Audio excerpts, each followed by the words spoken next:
일주일 동안 모두 건강하셨나요? 자, 오늘은 면세 쇼핑 한번 보도록 할게요. 자, the total comes to $53.99. 우리가 달러 표시가 나와 있고요. 거기에 점이 찍혀 있어서 왼쪽 오른쪽으로 나누게 되면 점을 기준으로 왼쪽은 달러가 되고요. 오른쪽은 센트가 됩니다. 그래서 이게 원래 달러 표시가 없게 되면 이게 소수점이죠. 소수를 얘기하는 건데 여기 달러 표시가 되어 있기 때문에 소수를 읽으시는 게 아니고요. 왼쪽은 달러, 오른쪽은 센트가 됩니다. 그래서 $53.99. 원래는 and가 들어가야 되는데요. 이게 이제 회화문이다 보니까 and는 생략하고 발음을 하죠. 자, 그 다음에 우리 토를이란 단어 한번 보도록 할게요. 토를이란 단어는 명사와 형용사가 다 되는 단어인데요. 여기선 앞에 정관사가 나오고 뒤에 동사가 나왔기 때문에 이거는 형용사가 아니고 명사입니다. 명사로 토를이 쓰게 되면 총액, 총합이라는 뜻이고요. 이제 이게 형용사로 쓰이게 되면 전체의, 총액의 라는 형용사가 되죠. 그래서 총액은 $53.99입니다가 되죠. Is it tax free? 자, 여러분, tax free는요, 명사와 형용사가 다 돼요. 여기서는 명사일까요? 형용사일까요? 그렇죠. 여기서는 명사라고 보셔도 되고요. 형용사로 보셔도 되는데 일단 관사가 없기 때문에 이거는 형용사라고 보셔야 돼요. 형용사로 쓰이게 되면 면세의란 뜻이고요. 명사로 쓰이게 되면 면세품. 더 나가서 면세점이라는 뜻도 됩니다. 자, 그 다음에 여기서 보시면 우리 전에 면세의라는 단어를 하나 배우신 게 있어요. D로 시작하는데. 그렇죠. duty free라는 단어를 배웠습니다. 자, 이거랑 같이 봐주시고요. 자, I've got a coupon. 자, 여러분이 gat이 나왔는데요. gat은 뭐예요? 자, 결론을 말씀드리면 get의 과거 분사입니다. 여러분 옛날에 학교에서 배우실 때 그 get 동사의 동사 배우면 어떻게 배우셨어요? get, got, got이라고 배우셨는데요. 이제는 got이라는 단어 잘 안 써요. get, got, got입니다. 그래서 이거는 과거 분사가 맞고요. 자, 그러면 여기서 get 동사는 과연 무슨 뜻일까요? 그렇죠. 가지다의 뜻이죠. 굳이 말한다면 have의 뜻이고요. 자, 그렇기 때문에 have 과거 분사가 쓰였기 때문에 이건 뭘까요? 현재 완료가 쓰인 거고요. 해석을 해보시면 과거랑 거의 똑같은데 왜 현재 완료를 썼을까요? 그쵸? 과거는요. 과거의 어느 한 시점을 얘기를 했다면 현재 완료는 과거서부터 현재까지를 쭉 계속해서 본다는 얘기예요. 그래서 과거에 내가 쿠폰을 갖고 있는 시점부터 지금 제가 쿠폰이 있다라고 말하는 현재까지를 쭉 내가 쿠폰을 갖고 있었다라는 얘기를 하는 거죠. 그걸 강조하기 위해서 현재 완료를 쓴 겁니다.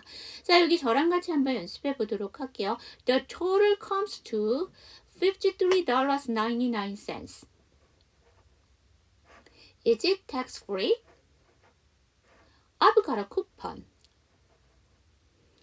자, 여기 보시게 되면은요, 토털이 맞아요. 그런데 두 번째 t가 모음과 모음 사이에 꼈기 때문에 한 번 더 약화하면 토럴이고요.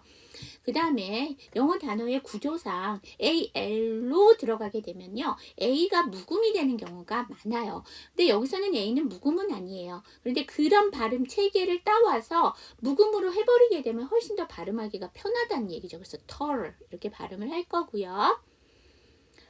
그 다음에 두 번째 문장 is 다음에 it이니까 연음시켜서 is it 해주시면 되고요. got 다음에 어니까 연음하면서 약화 gotta 이렇게 되겠죠. 자, 이제 여기서부터 이제 여러분들은요, 그 교재를 갖고 계신 분들은요, 벌써 저랑 같이 4번의 교재를 보셨어요. 큰 글씨 한번 훑었고요. 구석구석 작은 글씨 다 훑었고요. 세 번째로는 뒤에 있는 가이드북이라고 해서 작은 책자, 소책자 저랑 다 보셨고요. 네 번째로는 구책자와 신책자를 비교했을 때 구책자에서는 다루지 않았던 신책자에서 나온 표현을 봤어요. 그럼 벌써 저랑 같이 4번을 본 거고요. 이제 마지막으로 각 챕터의 그 상황에서 쓰는 단어들을 정리해 놓은 게 있어요. 그렇죠. 여러분들이 기초반이 아닌데 단어를 본다 그러면 조금 의아해 하실 수 있잖아요. 그래서 거기에 나와 있는 단어를 다 볼 거는 아니고요. 여러분들이 꼭 기억하셔야 할 단어, 그 다음에 단어를 좀 다른 쪽으로, 그러니까 이게 비단 여행 영어에서는 쓰는 단어가 아니라 보편적으로 쓰는 것에 대해서 저랑 같이 보셔야 될 것들을 제가 추려서 한번 보는 시간 갖도록 할게요. 자, 기내에서 다뤄야 될 단어는요. 첫 번째가 캡틴이에요. 그럼 캡틴 하면 언제 쓰세요? 그렇죠. 반에서 반장이라는 의미에서 쓸 때 캡틴 쓰고요. 다시 말하면 어떤 모임의 우두머리를 얘기하는 거죠. 그래서 비행기에서 우두머리라는 건 뭐예요? 물론 손님은 왕이기 때문에 손님이 위에 있어야 되긴 하지만 비행기를 전체적으로 조절하고 관리하고 총괄하는 사람은 기장이죠. 그래서 캡틴이라고 기장을 얘기하고요. 자, flight attendant가 있어요. flight attendant는 비행기 내에서 근무하고 있는 전체 직원을 다 얘기해요. 이 항공 승무원에는 기장까지 포함을 하고 있는 겁니다. 자, 우리 flight이라는 단어 한번 볼게요. flight은요, 명사로 기체, 비행기의 동체를 얘기하는 거고요. 두 번째는 비행이란 뜻이 있어요. 비행은 어디와 어디, 그러니까 그 출발지와 목적지까지의 떠나는 여행을 우리가 여정이라고 하죠. 그 여정을 합쳤을 때 우리가 비행이라고 하죠. 그런 두 가지 뜻이 있고요. 그 다음에 그래서 옛날에는 우리가 비행기를 에어플레인이라고 했었는데 요새는 에어는 공기잖아요. 비행기는 공기를 날아요. 그래서 에어 말은 빼버리고 플레인이라는 말을 쓰고요. 최신에는 플레인이라는 말도 안 쓰고요. flight을 쓰죠. 여러분, 요구르트의 플레인 요구르트 아닌 거 아시죠? 제가 그래서 여기다가 철자를 썼어요. 자, 그 다음에 attendant라는 단어 보도록 할게요. attendant는요, 공공장소에서 사람의 편의를 돌보는 종업원, 안내원을 얘기하고요. 수행원이고요. 간병인까지 갑니다. 그 다음에 이 attendant가 형용사로 쓰이게 되면 수반되는 이라는 뜻이 있어요. 그래서 이게 비단 항공 승무원만을 얘기하는 게 아니라요. 우리가 보통 어떤 가게에서 일하는 사람을 클락이라고 하지만 이게 작은 가게가 아니고요. 전반적인 좀 큰 규모를 갖고 있는 가게에서 일하는 사람들, 특히 호텔에서 우리가 프론데스크라고 해갖고 앞에 있는 사람들 있죠. 그런 사람들을 attendant라고 해요. 왜냐면 안내해 주시는 분이잖아요. 자, 그 다음 캐빈 크루가 있어요. 이건 뭐냐면은요, flight attendant는 기장을 포함해서 비행기에서 근무하는 모든 직원들을 flight attendant라고 한다면 cabin crew는요, 여러분들한테 물 갖다 주시고 식사 제공하고 편의를 다 봐주기 위해서 다니는 승무원 있죠. 특히 객실 승무원이라고 하는데 이런 사람을 cabin crew라고 한다는 얘기죠. cabin은요, 항공기의 선실을 얘기하고요. 보통 근데 우리 캐빈이라는 말 들어보셨어요. 그쵸? Uncle Tom's Cabin이라고 해서 톰 아저씨의 오두막이라는, 그쵸? 마크 투와인의 소설이죠. 거기에서 오두막을 캐빈이라고 했죠. 그래서 보통 나무로 된 오두막을 얘기하기도 합니다. 자, 그 다음 크루라는 단어가 있는데요. 원래 크루는요, 선원이란 뜻이에요. 배에서 근무하는, 우리가 소위 말하는 뱃사람이라고 하는 뜻이었는데요. 요새도 심심치 않게 크루라는 말을 써요. 원래 같이 일하는 사람을 스텝이라고 하잖아요. 스태프죠. 그래서 F 발음 안 하는데 스태프라고 하는데, 여러분 맥도날드라는 그 프랜차이즈 패스트푸드점 지나가다 보면 광고가 붙어요. 뭐라고 하냐면 새로운 크루를 모집합니다. 새로운 직원을 모집한다는 얘기죠. 그래서 옛날에는 선원을 얘기했지만 요새는 또 같이 일하는 직원을 얘기할 때도 크루를 쓰기도 합니다. 자, 그래서 크루라는 단어는 배나 항공기에서 장교나 간부, 그러기 때문에 flight attendant는 기장, 캡틴을 포함한 거고요. 크루 자체는 이런 장교나 간부, 어떤 조직에서 장교나 간부는 제외를 하기 때문에요. 일반 승무원 내지는 동사로 쓰이게 되면 승무원을 하다라는 뜻을 갖고 있습니다. 자, 여기 저랑 같이 한번 연습해 보도록 할게요. Captain, Flight Attendant, Cabin Crew. 자, 여러분 여기 전체 슬라이드 중에서 묵음을 갖고 있는 단어가 있어요. 그렇죠. ID의 GH, Flight에서 GH가 묵음입니다. 철자가 6개나 되는데 발음이 좀 짧죠. 자, 그 다음 에어플러그예요. 에어플러그즈는 자, 우리 플러그라는 단어 종종 쓰십니다. 실생활에서. 뭐예요? 그쵸? 그 코드를 꼽는 곳을 플러기죠. 원래 플러기요. 구멍을 막는 마개라는 뜻과 전기 플러그란 뜻이 있고요. 얘가요. 동사로 쓰이면 뚜껑이 있는 곳을 막다라는 뜻이 있어요. 구멍이 뚫려져 있는 곳을 막다라는 그런 뜻이 있습니다. 자, 그러면 귀마개의 용도가 뭘까요? 귀를 막아주는 거죠. 왜? 그쵸? 추위 같은 것에 귀가 노출되어 있으니까 그거를 막아서 추위에 방지를 해주는 거죠. 네. 그래서 근데 여기에 보면 S가 왜 붙었을까요? 그쵸? 귀는 왼쪽 오른쪽 쌍으로 이루어져 있고요. 우리의 신체는 쌍으로 이루어진 곳이 많고요. 영어는 단복수를 정확하게 가르는 언어이기 때문에 S를 붙이는 경우가 있어요. 이거 외우시지 마세요. 그것이 어느 신체에 착용이 되느냐를 생각하시면 쌍으로 이루어졌으면 S를 붙여주시면 돼요. 그래서 earplugs 해주시면 되고요. 자, 이제 우리가 구명조끼라는 말을 하는데요. 보통 구명조끼 영어로 뭐라고 해요? 라고 그러면 대뜸 뭐라고 하냐면 safety vest라고 많이 하시는데요. 맞아요. 구명조끼가 안전조끼이기 때문에 safety를 쓰실 것 같은데요. 그렇게 어려운 말 안 써요. 구명조끼의 용도가 뭐예요? 그렇죠. 여러분의 목숨을, 여러분의 생명을 구해주는 조끼죠. 그래서 생명, 목숨이 뭐예요? life예요. 물론 life가 인생, 삶이라는 뜻도 있지만요. 이게 생명이라는 뜻이 있어요. 자, 그 다음 베스트를 쓰기도 하지만 솔직히 말하면 베스트보다는 재킷을 더 많이 써요. 그랬더니 어느 분이 질문하세요. 선생님, 구명조끼인데 왜 라이프 베스트를 쓰지 않고 라이프 재킷을 많이 써요? 왜냐면 우리나라는 보통 구명조끼가 조끼 형태로 되어 있죠. 팔 부분이 없어요. 그런데 영어권에서는 아예 팔 부분까지 다 들어가 있는 경우가 있습니다. 그래서 구명조끼는 라이프 재킷이라고 많이 얘기합니다. 자, 그 다음에 우리는 헤드폰이라고 하지만 헤드폰은 우리나라 말이고요. 엄밀히 말하면 영어권에 쓰는 헤드폰은요. 헤드셋이라고 하셔야 돼요. 그게 무슨 말이냐면 헤드폰은 뭐냐면 귀를 통해서 뭔가를 들을 수 있다라고 해서 헤드폰과 자 마이크가 합쳐진 물건이에요. 이게 뭐냐면 귀를 막아서 음향을 들을 수 있어. 자, 그럼 청력이죠. 그래서 거기에다가 말을 할 수 있는 마이크가 합쳐진 거예요. 그래서 여러분 그 축구 경기 같은 걸 보시게 되면요, 해설자와 진행자가 귀에 뭘 꽂아요. 근데 귀만 꼽는 게 아니라 밑으로 마이크가 달려있어요. 그런 걸 헤드셋이라고 하죠. 자, 그 다음에 코치 클래스가 있고 트래블 클래스가 있는데요. 얘네들은 일반석이라고 합니다. 자, 우리가 코치하면 보통 운동을 잘 할 수 있도록 지도해주는 사람, 훈련해주는 사람을 코치라고 알고 계시는데요.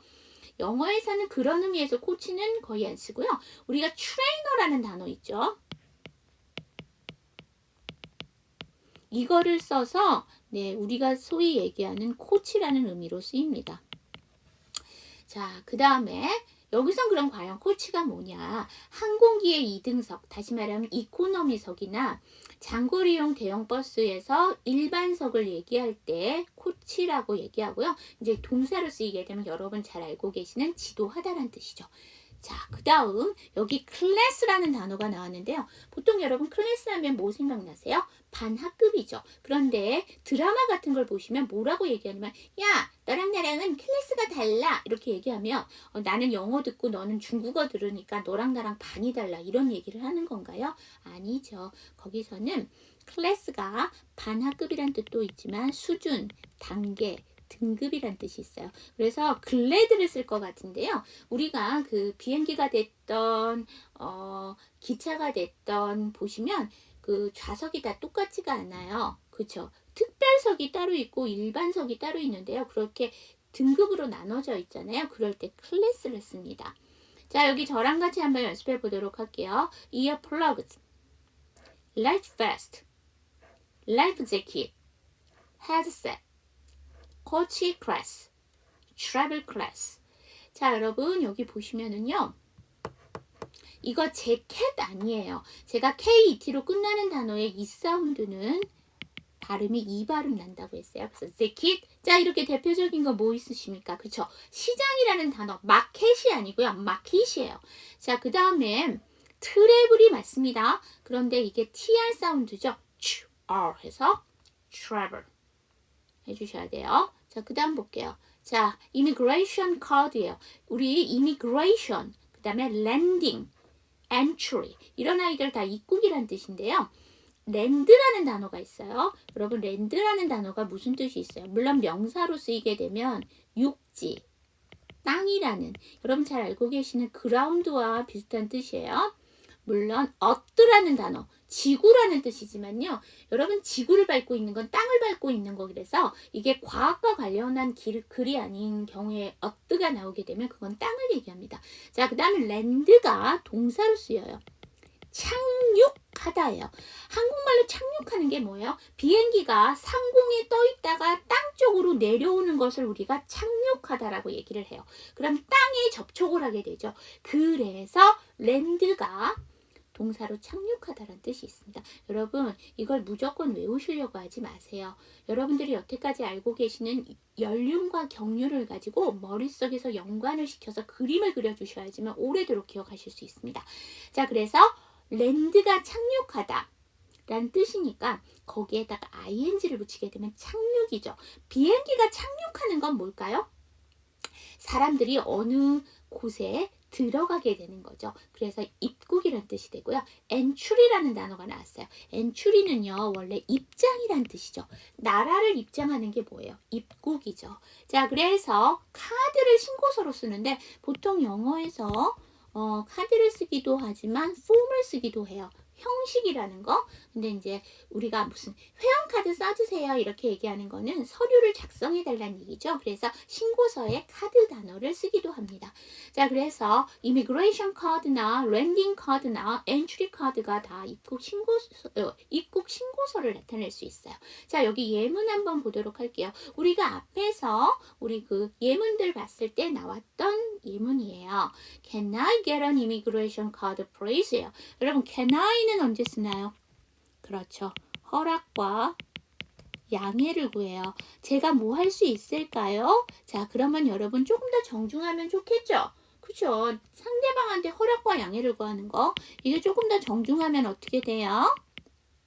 예, could I를 쓴다고 하시는데요. D로 끝나고 뒤에 I 주어는 웬만해서는 발음상의 문제 때문에 사용 안 하시는 게 좋아요. 그래서 저는 may I를 권해드리고 싶습니다.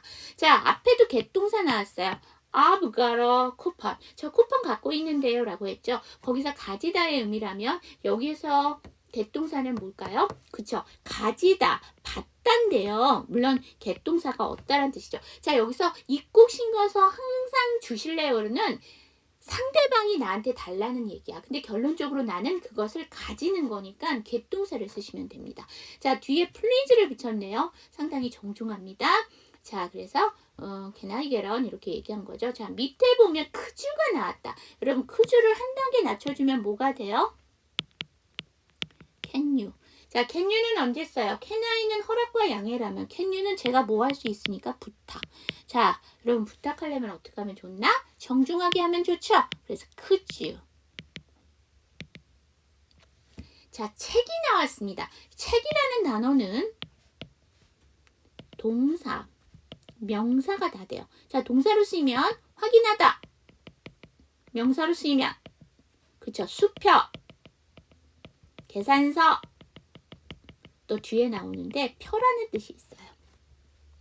자, 그랬더니 어느 분이 선생님 그 책이 명사로 쓰이면 확인 아닌가요? 네, 맞아요. 여러분들이 보시는 여행 용어에서는 확인으로 쓰이는 경우는 10%도 안 되고 거의 수표, 계산서, 때에 따라서 표 이 정도. 그 다음에 확인으로 쓰이는 경우는 보통 그 신문 기사 같은데 명사로 쓰이면 확인으로 쓰이죠. 자, 그러면 좀 확인해 주시겠어요? 제 입국 신사서를. 그쵸? 그래서 제 입국 신사서를 좀 봐주실래요? 정도 되겠죠? 자, 저랑 같이 한번 연습해 보도록 할게요. Immigration card, landing card, entry card.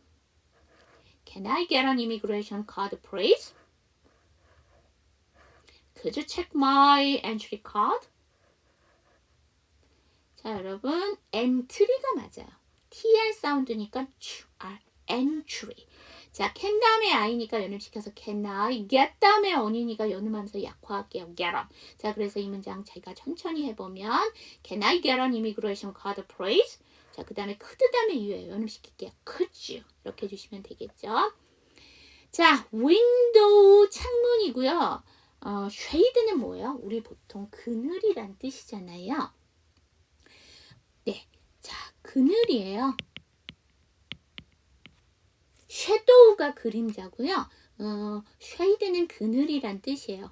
음지라는 뜻도 있어요. 자, blind는 뭐예요? 가리개라는 뜻도 있지만요. 명사로 쓰이면, 형용사로 쓰이면 많이 들어봤을 텐데 눈이 먼. 그래서 우리가 소개팅은 블라인드 데이트라고 하잖아요. 눈을 가린 상태로 보는 그 만나는 모임이다 라고 해서. 자, 우리가 비행기를 타시면 그 창가 쪽 좌석이 있고 통로 쪽 좌석이 있어요.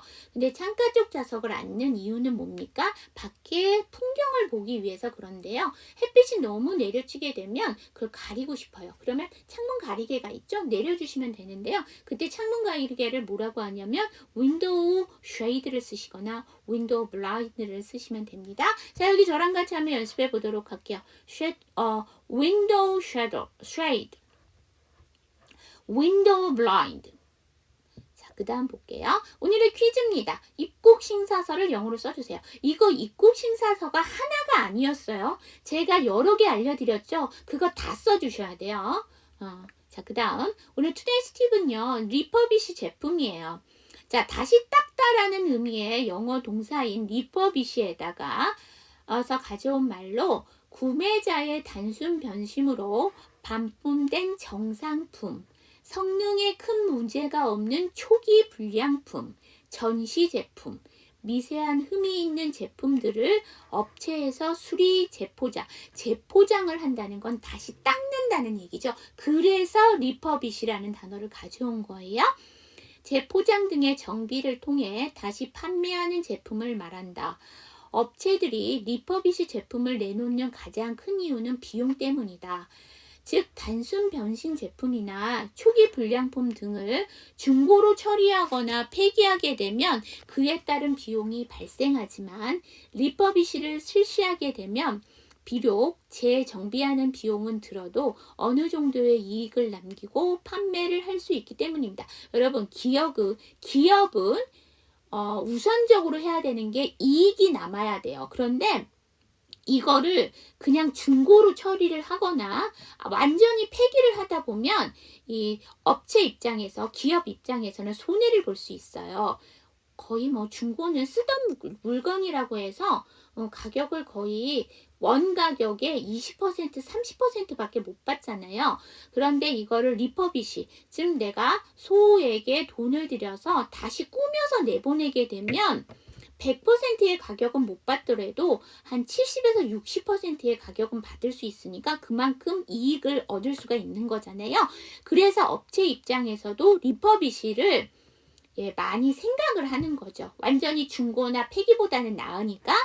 리퍼비시 제품의 시중 판매 가격은 보통 새 제품보다는 저렴하고 중고품보다는 높게 형성되어 있다라는 얘기죠. 그래서 기업 입장에서는 이익을 조금 더 낼 수 있으니까 리퍼비시를 선호하는 거고요. 소비자 입장에서도 중고품은 남 쓰던 거잖아요. 누가 쓰던 건지도 몰라서 조금은 찝찝한데 그래도 리퍼비시는 포장이 뜯겼고 약간의 흠집이 있고 전시 상품이고 해서 조금은 그렇긴 하지만 거의 새 제품과 같기 때문에 알뜰족들이 리퍼비시 제품들만 골라서 사러 다니죠. 왜냐하면 그 원래 100% 가격에서 70%에서 60%까지 깎인 가격으로 그러니까 20에서 40%가 깎인 가격, 즉 원가격의 60%면 살 수 있는 거기 때문에 상당히 어떻게 보면 이득인 거죠. 그래서 소비자 입장에서도 그 다음에 기업 입장에서도 리퍼비시 제품을 무시할 수가 없는 거죠.